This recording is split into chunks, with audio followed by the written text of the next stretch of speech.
sunny today, and as you can see, it's another glorious day. It's not as hot as it was yesterday. Yesterday was really hot. It got to about 28 where I am, but today's about 23, 24, so still very hot for sort of May. But some of you have been asking, can I just sort of show you how things are getting on in the allotment? So I'm going to give you a quick update of how things are growing and how the stuff is in the greenhouse on the allotment. So here we go. Right, now here's the rhubarb bed. I know it needs a bit of a weed and I will get round to that in the next couple of weeks, but the rhubarb has just suddenly come up.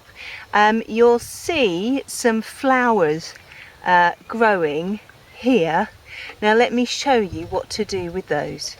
Now if you do find that, which you most probably will, find that you get one of these really long stems that grows up and then has, it looks a little bit like sort of a reddy, greeny, yellow cauliflower to start with, and then eventually it will sort of blossom out. Now these are sort of the seed heads. You don't want these, you want to take it off. So all you need to do is to reach down as low as you can, and if you can pull it off, just pull it off, otherwise just cut it. Now they are quite large usually, and you can't eat these because inside, hopefully you can see, it's hollow. Normal rhubarb isn't hollow inside, but the seed heads, these ones are. So just then put this on the compost heap. Now here is the first of the spinach that's growing. There's quite a few bits that are starting to poke up. Make sure that when your seeds start to come through that you water them regularly, especially if it's dry like we've had, otherwise they won't grow well. So I did give these a water on Friday, but it's very dry again, so I'll give them another water today. And these little things here, these are the spring onions. They're just starting to come up. I've got a lovely row of them growing. Some are smaller than others, but again, just be careful and make sure that you weed. I know I've got some little weeds in here, so I'm going to have to get in this week and give them a weed, and also make sure you give them a regular water, and then they grow beautifully. And here are the carrots. They're just starting to come up. They're very, very delicate when they first come up, so when you water them, be very, very careful. Make sure you use the rose on the end of the watering can, or if you're using a hose, make sure you have it on a very fine spray. If the water comes out too quickly, it will dislodge them and then they'll all die. When they get a bit bigger, they'll get a bit more sturdier, so they can take a little bit more robust watering. And here you can see lots of potatoes are just starting to poke through the soil.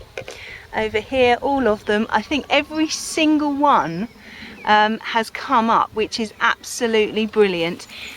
So you need to keep these covered if you're due frost. You'll see people have little sort of mounds of soil round by them.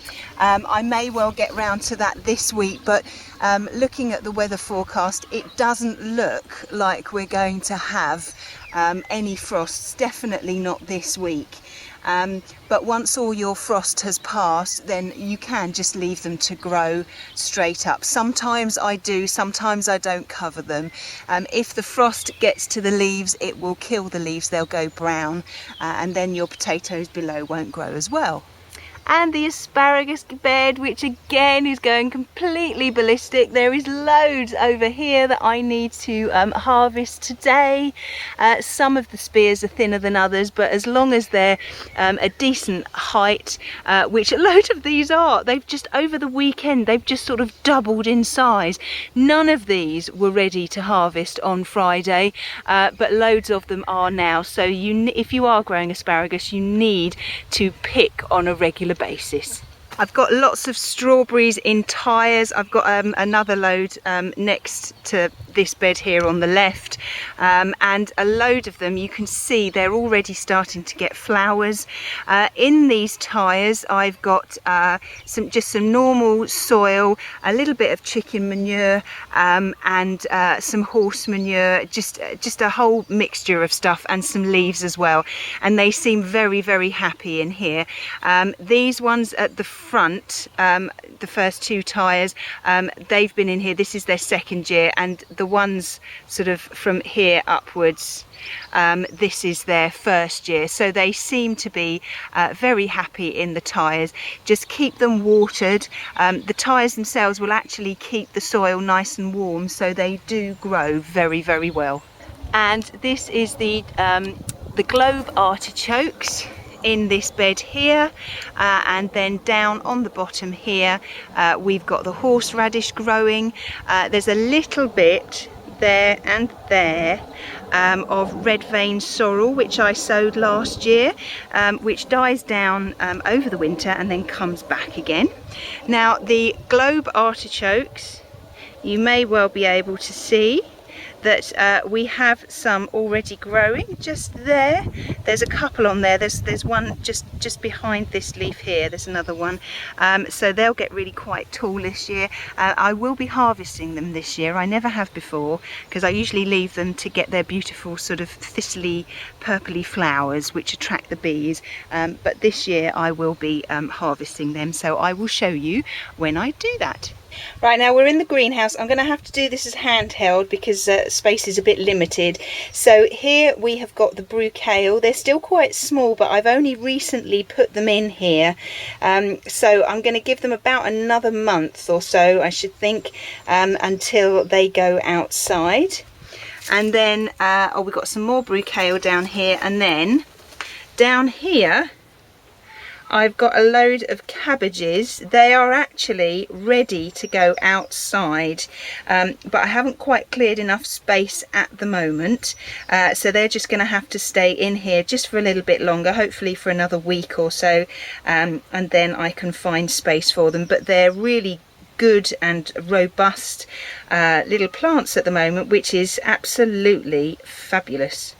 And up here I have got some kohlrabi. They're doing really well. They're nearly ready to go outside. Give them another couple of weeks, I reckon, and there's a few more down here as well. So I've got lots and lots of kohlrabi to plant out. And then down here I've got some sweet corn. They're doing well. They're about 6 inches tall, so I just want to make sure that they get just a little bit taller before I put them outside, but again another couple of weeks should be done. And there's some more sweet corn, different variety down the bottom here. They're a little bit taller, but I will put them both out at the same time.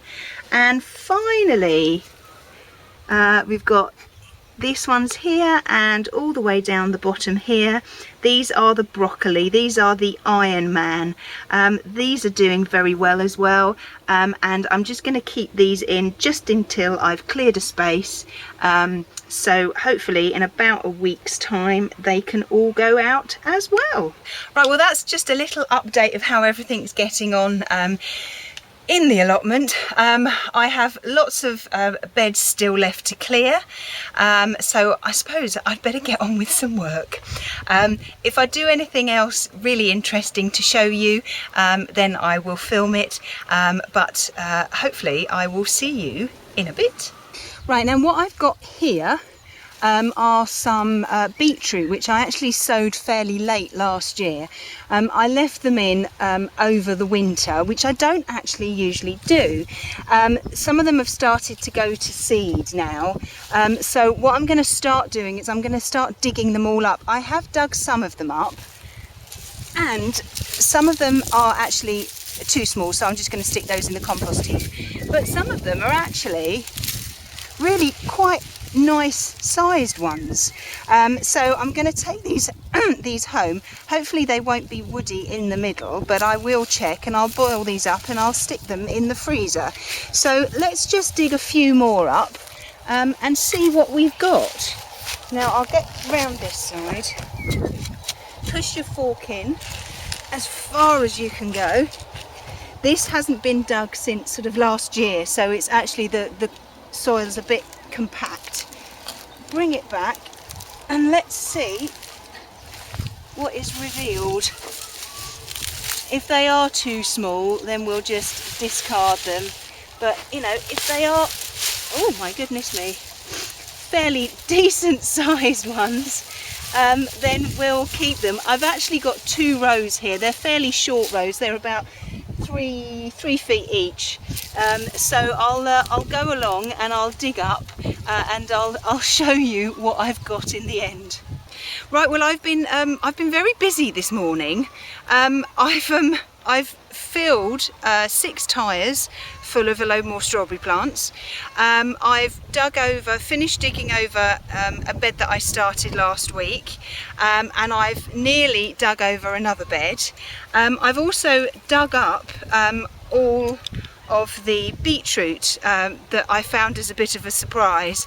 I never usually leave beetroot in. I always take it all out by the end of the season, but last season just went on and on and on for so long because the weather was so mild. In fact, the whole winter has been really mild. I think we've only had about 2 or 3 frosts, and I was still up the allotment doing stuff when the kids broke up for Christmas, which has never ever happened before. So the beetroot actually stayed in, and I'd kind of forgotten about it until I sort of thought, oh, well, let's see what this is and how it's doing, not expecting anything at all. So I've just dug up both the little short rows, and some of them are really small like this, you know, then because they're all starting to go to seed, they're not going to get any bigger. So I'm going to dig them up. So I'm not going to keep these little ones, but I have, if I can get hold of them all. Oh, just lost my glasses. All of those. Okay, they all vary in size, what I would call suitable sizes, from about that sort of size, which is about 1 inch across, all the way up, and I believe this is my largest one. Ooh, that one, which I'm really quite proud of, actually. I mean, these beetroot aren't supposed to get big anyway, that was quite a nice little surprise. I do like surprises. So what I'm going to do is I'm going to take these home. I take all the leaves off the top, I give them a quick wash, cut off any of the long roots, and then I stick them in cold water and boil them, bring them to the boil and boil them until you can put a knife in easily, and then let the water cool down, and then you can very easily peel off the skin. What I do then is I then stick them in a container, and then I put them in the freezer so that they'll last for ages. And if you're having a salad and you want some beetroot, you just take some out a few hours before and then just leave them to defrost on a plate. I've always find that that's a nicer way, because then you don't get the sort of the vinegary flavour like you do if you preserve them in vinegar. But that's just me. I prefer doing them like that. If you want to cut them up into chunks before you freeze them, then fine. But that's what I do with them. But I think I'm just going to finish up digging over that one last bed there, just to finish for the day, and then I'm going to go home. So it's been a very busy morning on the allotment. I hope you've enjoyed what I've shown you about how everything's getting on. Still got an awful lot of work to do. So I will keep you updated on my progress. Well, I hope you found that useful, and I look forward to seeing you soon. Bye bye.